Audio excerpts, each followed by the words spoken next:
આજે વિશ્વ દૂધ દિવસ નિમિત્તે અબ તક મીડિયાની ટીમ અંજાર ડેરીની ખાસ મુલાકાતે પહોંચી હતી. સરહદ ડેરીની સ્થાપના 2009ના વર્ષમાં તત્કાલીન મુખ્યમંત્રી નરેન્દ્ર મોદીના માર્ગદર્શન હેઠળ કરવામાં આવી હતી. સરહદ ડેરીના સ્થાપક ચેરમેન વલમજી આર હુંબલ બન્યા, જે હાલ સુધી સેવા આપી રહ્યા છે.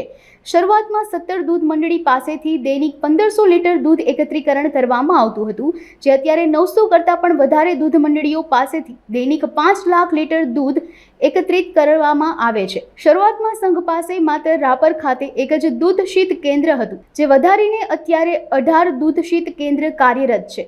વર્ષ 2013માં નરેન્દ્ર મોદીએ ઊંટના દૂધ અને ઊંટ સંવર્ધકોના જીવન ઉત્થાન પર કામ કરવાનું સૂચન કર્યું હતું.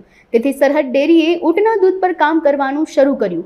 વર્ષ 2017માં ઊંટણીના દૂધનું કલેક્શન કરવાનું શરૂ કર્યું. 2019માં ભારતનો પ્રથમ ઊંટ મિલ્ક પ્રોસેસિંગ પ્લાન્ટ લાખોંદ ખાતે શરૂ કરવામાં આવ્યો. આગળ વધતા રાપર, નખત્રાણા, રાજપર, કોટડા, આથમણા, દયાપર ખાતે ઊંટણીના દૂધનું એકત્રીકરણ હાલમાં કરવામાં આવે છે. ઊંટણીના દૂધમાં મોટા પ્રમાણમાં ઇન્સ્યુલિન તથા વિટામિન સી હોય છે, તેથી તે બ્લડ પ્રેશર, ટીબી, કેન્સર, પેટના દર્દો વગેરે માટે ખૂબ જ ફાયદાકારક બને છે. તેથી ઊંટણીનું દૂધ તેનો પોતાનો એક વર્ગ ઊભો કર્યો છે. સરહદ ડેરી શરૂઆતમાં રોજનું 1000થી 1500 લીટર દૂધ સંગ્રહ અને પ્રોસેસ કરે છે. ધીમે ધીમે માંગ તથા સંગ્રહના આધારે પ્રોસેસિંગ વધારવામાં આવશે. કચ્છ પાસે રોજનું 18000 લીટર ઊંટણીનું દૂધ ઉત્પાદન કરવાની ક્ષમતા છે. આ પહેલથી સરહદ ડેરી ઊંટ પાલકોને આર્થિક પ્રગતિ તરફ લઈ જવામાં મદદરૂપ થાય છે. નમસ્કાર દર્શક મિત્રો, અબ તક ચેનલમાં આપ સૌનું સ્વાગત છે. દર્શક મિત્રો, જેમ કે આપણે સૌ જાણીએ છીએ કે આજે વર્લ્ડ મિલ્ક ડે છે અને અબ તકની ટીમ આવી છે અંજાર સ્થિત સરહદ ડેરીમાં.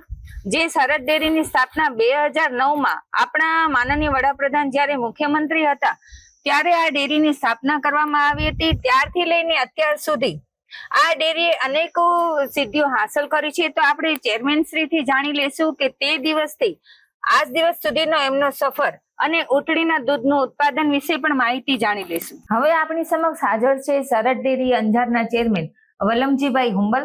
તો આપણે એમનાથી જાણી લેશું કે આજના વર્લ્ડ મિલ્ક ડે ના દિવસે તેઓ શું માહિતી આપે છે અને સરહદ ડેરીમાં જે ઊંટણીના દૂધનું ઉત્પાદન થાય છે તેના વિશે પણ એ આપણને માહિતી આપશે. આપનું શું કહેવું છે? આજના દૂધ દિવસ નિમિત્તે સમગ્ર દૂધ ઉત્પાદકોને મારી ખૂબ ખૂબ શુભેચ્છા છે. અપેક્ષા પણ છે કે એ લોકોનું દૂધનું જે પ્રોડક્શન છે ગુણવત્તાવાળું આવે, જેના કારણે અમૂલમાં સરહદ ડેરીની ગુણવત્તાને કારણે જે પ્રશંસા થાય છે. અને ઊંટણીના દૂધની જો વાત કરીએ તો સમગ્ર દેશમાં કચ્છનો સરહદ ડેરીનો પ્રથમ પ્લાન્ટ છે અને 300 લીટરથી શરૂ કરેલો આ પ્લાન્ટ અને કલેક્શન આજની તારીખે લગભગ 6000 લીટર દૂધનું કલેક્શન કરીએ છીએ. અને દરરોજ ઊંટણીના દૂધના માલિકોને 2.5થી 3 લાખનું ચૂકવણું કરીને વર્ષે લગભગ 9 થી 10 કરોડ રૂપિયા એમને ચૂકવણું કરીએ છીએ. એનું જે જીવન હતું અત્યાર સુધીનું દુઃખી જીવન હતું અને શરૂઆતમાં અમે લોકોએ જ્યારે ઊંટણીના દૂધનું કલેક્શન ચાલુ કર્યું ત્યારે એમને 20 થી 21 રૂપિયા ભાવ મળતો હતો.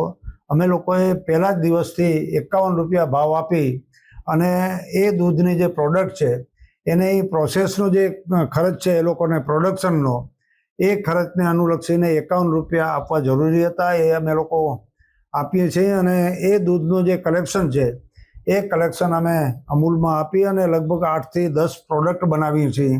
એ વેલ્યુએડેડ પ્રોડક્ટ બનાવ્યા પછી પણ હજુ વધારે એ ધંધાનો વિકાસ થાય એના માટે ચીન અને અમેરિકા જેવા દેશમાં એના પાવડરના નિકાસ કરવાની પણ વિચાર કરીએ છીએ. અને જો વધારે ભાવ આવશે તો હજુ પણ એ લોકોને વધારે ભાવ ડેરી તરફથી મળતા થશે.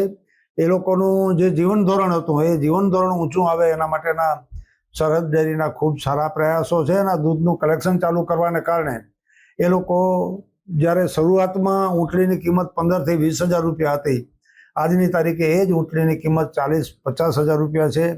એમનો યુવા વર્ગ જે આ ધંધાથી વિમુક્ત થયો હતો, ગાડીઓના ધંધા અને મજૂરી કામે જતા હતા, એ લોકો પણ પાછા વળીને આ ધંધા તરફ આવ્યા છે અને અત્યારે આ ધંધામાં ખૂબ પ્રગતિ થઈ છે અને હજુ પણ વધારે પ્રગતિ થાય, વેલ્યુ એડેડ કરીને એ લોકોને આર્થિક પાસું મજબૂત કરવા માટે, એના બાળકોને શિક્ષિત કરવા માટે, એના ઊંટની સ્વાસ્થ્યની ચિંતા કરવા માટે સરહદ ડેરી હર હંમેશા તૈયાર છે. ફરીથી આજના દૂધ દિવસ પ્રસંગે સૌને શુભેચ્છા. તો દર્શક મિત્રો, આપણે જોયું કે આજના જે વર્લ્ડ મિલ્ક ડે ના દિવસે સરહદ ડેરીના ચેરમેન વલમજીભાઈ હુંબલે ખૂબ જ સરસ માહિતી આપી અને સાથોસાથ સૌને શુભેચ્છાઓ પણ પાઠવી છે.